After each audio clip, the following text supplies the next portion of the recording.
JUI से नाउमीद होने के बाद अब हुकूमत ने आईनी तरमीम के लिए एक और हिकमत अमली पर काम शुरू कर दिया है, जिसका हदफ सुप्रीम कोर्ट के मखसूस नशिस्तों के केस में दिया गया फैसला है। 12 जुलाई के फैसले के बाद तहरीक इंसाफ की कौमी असम्बली में वापसी हो गई थी, मगर अब तक इस फैसले पर मुकम्मल अमल दरामद नहीं किया गया और आज सुप्रीम कोर्ट के फैसले के बाद कौमी असम्बली सेक्रेटेरिएट की तरफ से असम्बली में नई पार्टी पोजीशन सामने आई है, मगर इसमें तहरीक इंसाफ को शामिल ही नहीं किया गया, यानी तहरीक इंसाफ की पार्लिमानी पोजीशन तस्लीम नहीं की गई। हालांकि सुप्रीम कोर्ट के फैसले के बाद इलेक्शन कमीशन ने सुन्नी इत्तेहाद काउंसिल में शामिल होने वाले 39 अरकान को तहरीक इंसाफ के अरकान जाहिर करते हुए नोटिफिकेशन भी जारी कर दिया था, मगर कौमी असम्बली सेक्रेटेरिएट ने इन अरकान को दोबारा सुन्नी इत्तेहाद काउंसिल के अरकान जाहिर कर दिया है।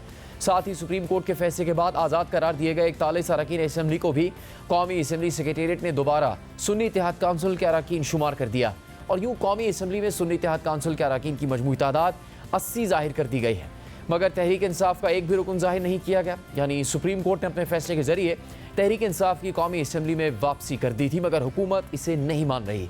ताहम जिन 23 मखसूस नशिस्तों पर तनाज़ा है वो किसी भी जमात को नहीं दी गई। वाज़ेह रहे कि कल ही स्पीकर कौमी असम्बली अयाज सादिक ने इलेक्शन कमीशन को ख़त लिखा था, जिसमें इलेक्शन एक्ट में की गई हालिया तरमीम का हवाला देकर मौक़िफ़ इख्तियार किया गया था कि एक दफ़ा जिन आज़ाद अरकान असम्बली ने किसी पार्टी में शमूलियत इख्तियार कर ली तो वो दोबारा पार्टी तब्दील नहीं कर सकते। इसीलिए इलेक्शन कमीशन इस कानून को लागू किए बगैर नशिस्तें अलॉट नहीं कर सकता। स्पीकर ने मज़कूरा तरमीम के बाद सुप्रीम कोर्ट के फैसले को बेअसर करार देते हुए कहा था कि अब ये फैसला काबिल नफाज नहीं है। हुकूमत की इस नई हिकमत अमली को अदलिया से मुतालिक आईनी तरमीम करने के लिए 2/3 अक्सरियत हासिल करने की कोशिश के तौर पर देखा जा रहा है, क्योंकि आज जो फहरिस्त जारी हुई है इसमें हुकूमती इत्तेहाद के नंबर्स 213 हैं, जबकि एक आज़ाद रुकन के बारे में लिखा है कि वो नून लीग में शामिल हो गए। यूँ हुक्मरान इत्तेहाद के पास 214 अरकान की हिमायत है और उन्हें 2/3 अक्सरियत के लिए 10 मज़ीद अरकान की ज़रूरत है। अब हुकूमत ये तवक्को कर रही है कि इलेक्शन कमीशन मखसूस नशिस्तों पर कामयाब करार दिए गए इन 23 अरकान को बहाल करे जिन्हें सुप्रीम कोर्ट के हुक्म के बाद मुअत्तल कर दिया गया था।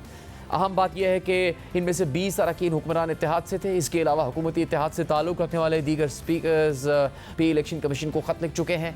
स्पीकर कौमी असम्बली, फिर पंजाब असम्बली और सिंध असम्बली के स्पीकर्स ने भी ख़त लिखा, जबकि तहरीक इंसाफ से ताल्लुक़ रखने वाले खैबर पख्तूनख्वा असम्बली के स्पीकर ने भी इलेक्शन कमीशन को इसी तनाजुर में ख़त लिखा है और मुतालबा किया है कि इलेक्शन कमीशन सुप्रीम कोर्ट के फैसले पर अमल दरामद करे।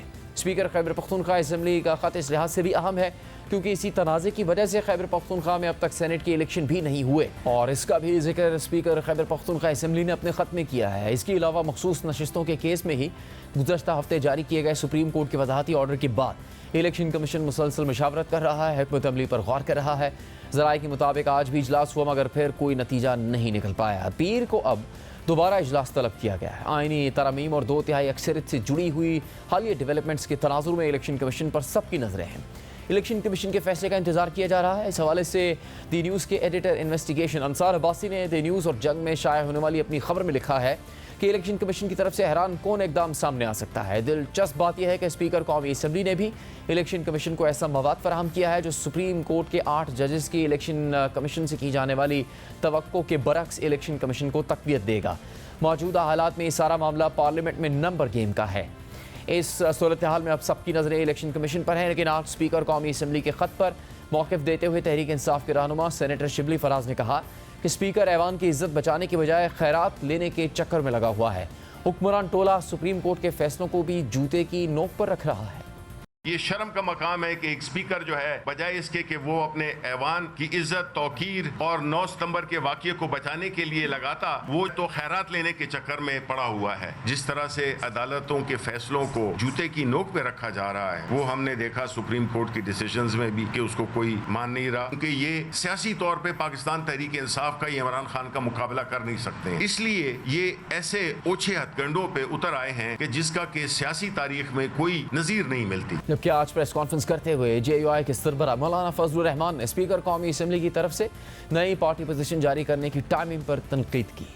पार्टी पोजीशन जो स्पीकर कौमी असम्बली ने की है, देखिए बात तो बाज़ दफ़ा अच्छी होती है, उसूलन हम उसकी हिमायत भी करते हैं, लेकिन इस मौके पर और इस तरह का करतब दिखाना, इसके पीछे नीयत क्या हो सकती है वो ज़रा आप खुद सोच लें। एक गलत तरमीम को पास करने के लिए फौरी तौर पर इतना बड़ा इक़दाम कर रहे हैं, उनको कोई सियासी फ़ायदा नहीं पहुँचेगा। बस ये है जो लोग उनसे खिदमत ले रहे हैं शायद वो खिदमत करें। मौलाना ने मज़ीद कहा कि हुकूमत तैयारी के बगैर आईनी तरमीम पर सपोर्ट मांग रही थी, जिसमें बुनियादी हकूक़ का दायरा महदूद किया गया था और मिलिट्री के किरदार में इजाफा किया गया था, जिस पर JUI ने वाज़ेह तौर पर इनकार कर दिया।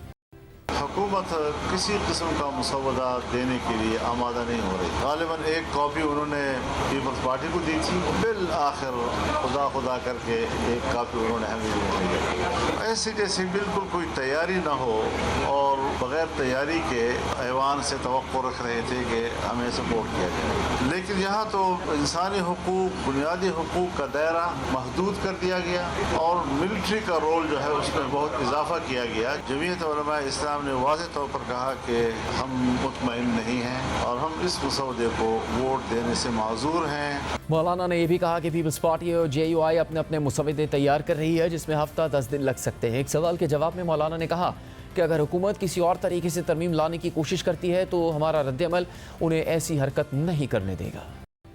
बराबर साहब भी तशरीफ लाए थे मेरे पास और उनके और हमारे दरमियान भी बातचीत हुई और इस पर इत्तेफाक हुआ कि हम भी एक मसौदा बना लेते हैं, वो भी एक ड्राफ्ट तैयार कर लेंगे, फिर हम एक दूसरे के साथ शेयर करेंगे।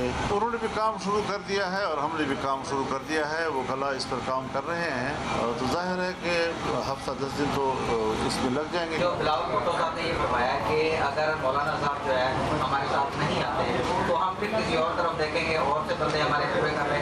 देखिए, अगर वो गलत चीज़ पर मुसर हैं कि हमने गलत काम करना है और उसके लिए जहाँ से भी चाहें लोगों को तोड़ ताड़ के और मफादात की, तो फिर एक सौदागरी वाला एक काम होगा। हम इससे दूर रहेंगे और इंशाल्लाह उसूली सियासत करेंगे और मुझे यकीन है इंशाल्लाह कि अगर उन्होंने ऐसी हरकत की और हमने उस पर रद्द-ए-अमल दिया तो वो ऐसा नहीं कर सकते। मौलाना फजलुर रहमान ने मजीद कहा कि आईनी अदालत के मामले पर इत्तेफाक राय मौजूद है, मगर इसमें भी हमें बदनीयती नजर आ रही है। कॉन्स्टिट्यूशनल कोर्ट के क़याम पर एक इत्तेफाक राय मौजूद है, लेकिन यहाँ पर हमें एक बदनीयती नज़र आई है कि कॉन्स्टिट्यूशनल कोर्ट की तजवीज़ कबूल करके भी अदालत ये ढांचा इस तरह तश्कील दे रहे थे कि मुखालिफिन की गर्दनज़दरी करे और अपने मफादात के लिए उसको इस्तेमाल करे। दूसरी जानिब हुकूमत ने supreme court practice and procedure act में तरमीम करते हुए ऑर्डिनेंस जारी कर दिया है, जिस पर आज ही सदर मुमलिकत ने दस्तखत किए और आज ही सुप्रीम कोर्ट में इस पर अमल दरामद भी हो गया। ऑर्डिनेंस के जरिए प्रैक्टिस एंड प्रोसीजर एक्ट में एक अहम तरमीम की गई। अब 3 रुकनी कमेटी में चीफ जस्टिस के बाद 2 सीनियर तरीन जजेस शामिल नहीं होंगे, बल्कि कमेटी में चीफ जस्टिस और अगला सीनियर तरीन जज तो शामिल होगा, मगर तीसरा जज चीफ जस्टिस अपनी मर्जी से लगा सकेंगे और उन्हें वक्तन फवक्तन तब्दील भी कर सकेंगे। ऑर्डिनेंस जारी होने के बाद वफाकी वज़ीर इत्तलात अता तारड़ ने वजाहत दी और मिसाल देते हुए कहा कि आर्टिकल 63A की नजरसानी की दरख्वास्त अभी तक समाअत के लिए मुकर्रर नहीं हो सकी है। चीफ जस्टिस इसकी सरबराही करेंगे, सीनियर प्यूनी जज इसके मेंबर होंगे और जो तीसरे रुकन है इस कमेटी के वो चीफ जस्टिस सुप्रीम कोर्ट के जजेस में से किसी एक को वक्तन फक्तन जो है वो शामिल कर दिया करेंगे। इसकी वजह यह है कि अक्सर तीसरे मेंबर की अदम दस्तयाबी होती थी, प्रिंसिपल सीट पे मौजूद नहीं होते थे तो केसेस ताखीर का शिकार होते थे। और जिस तरह 63A का जो आइन को रीराइट किया गया वो रिव्यू आज तक पेंडिंग है, समाअत के लिए मुकर्रर नहीं किया जा सका, कमेटी का इत्तफाक ही नहीं हो सका। वो अहम एक कौमी नौयत का मामला है। ऑर्डिनेंस मंजूर होने के कुछ ही देर बाद सुप्रीम कोर्ट से खबर आई कि चीफ जस्टिस ने जजेस कमेटी तब्दील कर दी है। जस्टिस मुनीब अख्तर को निकाल दिया गया है और उनकी जगह सीनियरिटी में 5वें नंबर पर मौजूद जस्टिस अमीनुद्दीन खान को शामिल कर दिया गया है। ज़राए के मुताबिक 3 रुकनी जजेस कमेटी का इजलास पीर को बुलाए जाने का इम्कान है।